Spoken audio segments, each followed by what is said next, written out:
Mafia সরকার প্রায় 15 বছরের তাদের তৈরি করা যে জঞ্জাল 3 মাসে দূর করা সম্ভব নয়। তবে 3 মাস পর সরকারের যে এই যে অন্তর্বর্তীকালীন সরকার তাদের সফলতা কিংবা ব্যর্থতা নিয়ে জনমনে প্রশ্ন ওঠা অন্যায্য কিংবা অস্বাভাবিকও নয়।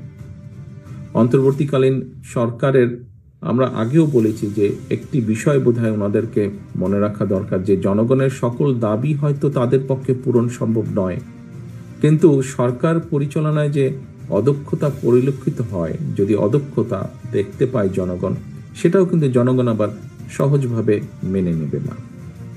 আমি এর আগেও বারবার বলেছি, অন্তর্বর্তীকালীন সরকারের প্রতি আহ্বান জানিয়ে বলেছিলাম যে রাষ্ট্র মেরামতের কর্মযজ্ঞ সম্পাদন করতে গিয়ে অগ্রাধিকারের সেটিং যদি ভুল হয়, অর্থাৎ কোনটা প্রায়োরিটি দিবেন ওনারা সেটা যদি ভুল হয়, তাহলে কিন্তু জনগণের কাছে সরকারের অদক্ষতা হিসাবেই কিন্তু এটি বিবেচিত হবে। জুলাই আগস্টের যেই গণ অভ্যুত্থান, সেই গণ অভ্যুত্থানে আমরা দেখেছি বহু মানুষ, বহু ছাত্র, বহু বিভিন্ন শ্রেণী পেশার মানুষ, হাত পা কান চোখ বিভিন্ন অঙ্গহানি হয়েছে।